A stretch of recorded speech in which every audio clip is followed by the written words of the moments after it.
Fala galera, bem-vindo ao nosso vídeo 4 dessa nossa unidade, onde a gente está trabalhando principalmente o conceito de armazenamento local, ok? Porém, na última aula a gente parou com um errinho que estava sendo apresentado na tela, ok? Que é essa palavra NaN, tá? Por que está acontecendo esse erro, pessoal? Vamos analisar aqui o nosso código, né? Se a gente analisar o código, ele está corretamente, porém, será que é essa variável aqui, ó, dentro da lista que a gente tem que acessar? Vamos lá dar uma olhada. O item que a gente está armazenando, ele tem ID, prod, quant e val. Não tem a palavra valor. Então, o primeiro errinho aqui foi eu que comi bola, colocando a palavra errada, val. Ok? Então, vou salvar, vou executar novamente. Quando eu colocar aqui Guaraná, quantidade de 1, valor de R$5, vou mandar adicionar. Perfeito, o programa funcionou, mas olha só como que apareceu o valor, aquele total que a gente está aqui, ó, totalizando e mandando exibir aqui no console. Né? Apareceu R$0,05. Vamos adicionar mais um, Coca-Cola. E agora, com R$5, eu teria que aparecer aqui 10 no console, ok? Olha que jeito que apareceu, 0,505,0,0.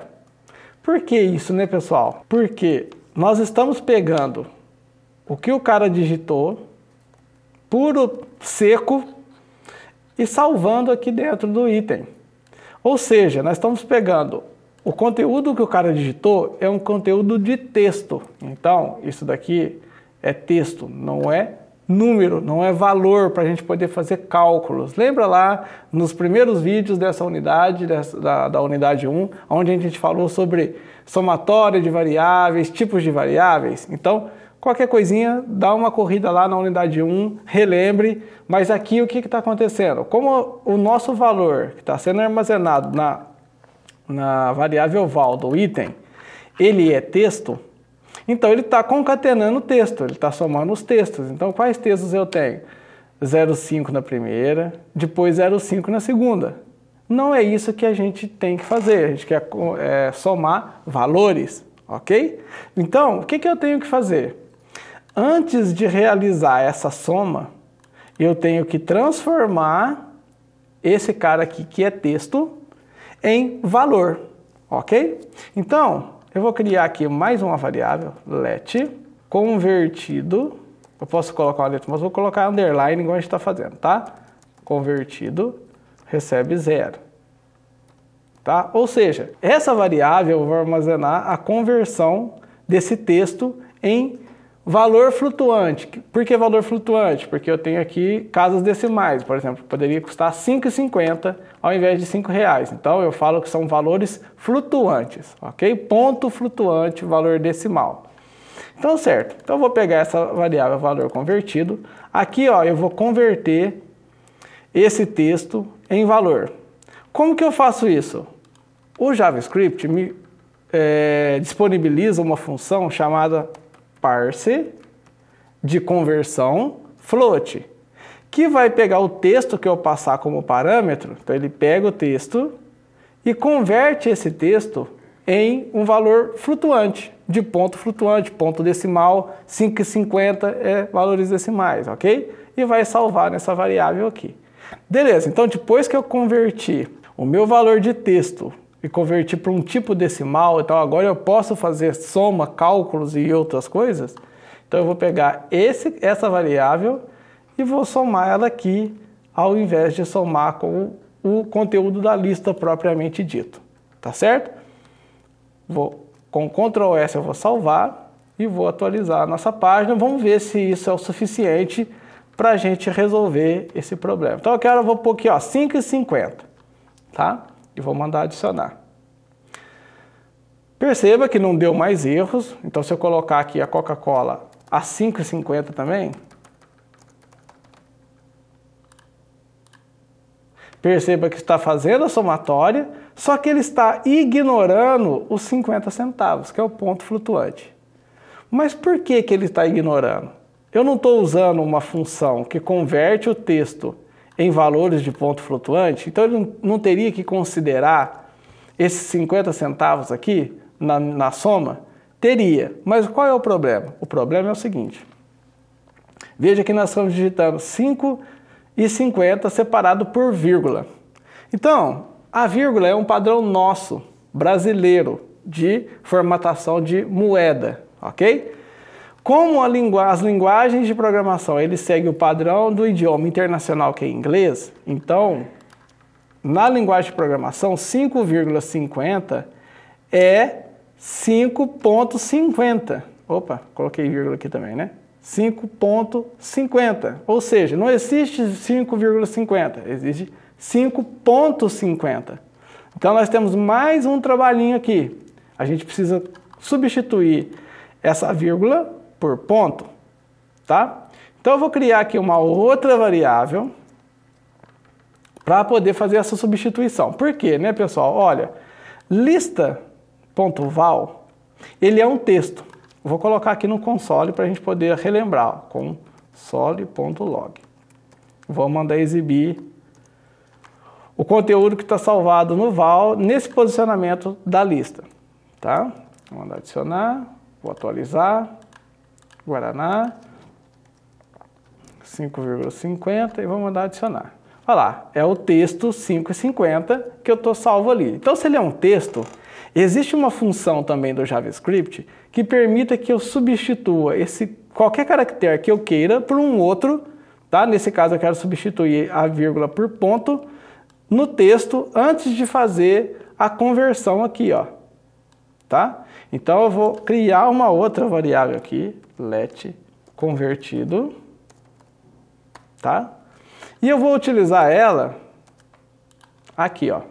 Como o val é um string, é um texto, quer dizer que se eu colocar ponto aqui, ó, eu tenho uma série de funções dentro que pertencente ao string, tá certo? Dentre elas, a função replace, tá? O que a função replace faz? Ela vai substituir o caractere 1 pelo caractere 2, tá? Então, ou seja, dentro do val, que é aquele textinho de 5,50, eu quero que ele substitua o caractere 1. Qual que é o caractere 1? Entre aspas, a vírgula. Eu quero que ele substitua o caractere 1 pelo caractere 2, que na verdade aqui é o ponto, entre aspas, ok? Então aqui eu estou substituindo. Então o que o replace faz? Ele pega o 5,50 e substitui por 5,50 e retorna esse novo valor, 5,50. Então, olha só, como é que funciona isso? Vou mandar exibir no console log. Quantidade 1, 5,50. Vai aparecer aqui 5,50. Olha lá, trocou.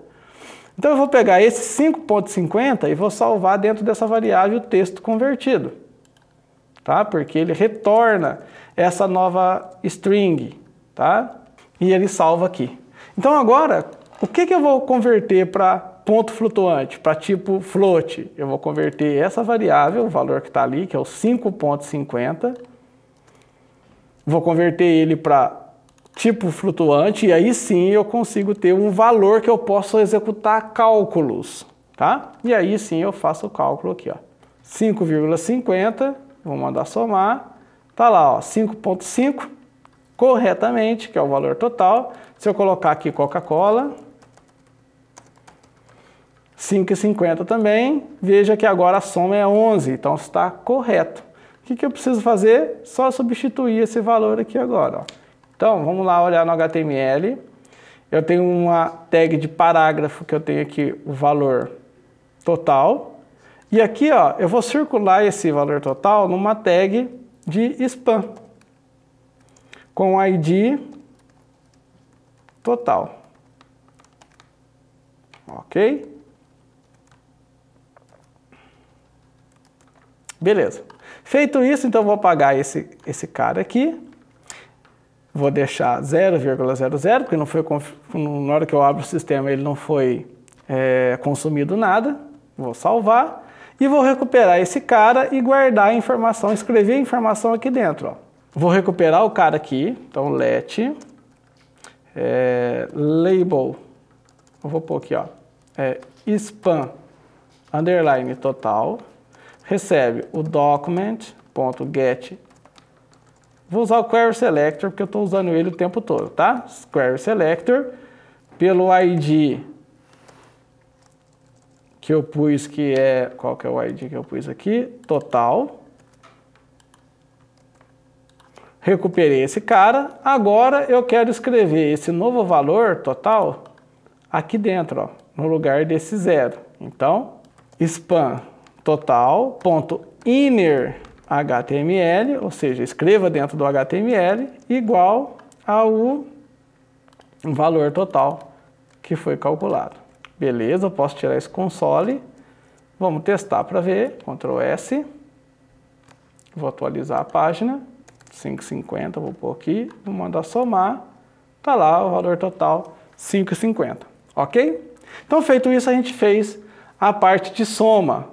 Agora, vamos colocar a mão na massa e realmente falar sobre o conteúdo da unidade 4, que é o armazenamento local. Certo? Pessoal, o armazenamento local, ele pode ser feito de duas formas. Armazenamento na sessão, tá? Que é quando eu armazeno dados enquanto o navegador estiver aberto. E o armazenamento local, que é, eu posso fechar esse navegador, abrir de novo, fechar e abrir, que ele vai continuar armazenado até a hora que eu falo o seguinte, olha, remova esse dado porque eu não quero mais. Ok? Então a primeira coisa que a gente vai fazer é armazenar esse dado local, aonde eu posso fechar a aplicação e abrir de novo, fechar o navegador e abrir de novo, que esse dado vai permanecer salvo, gravado, ok? Então vamos lá. O que eu vou fazer? Vamos analisar aqui o nosso código. Então, o evento submit acontece, eu capturo os dados, mando validar as informações estão ok, eu mando adicionar um novo elemento.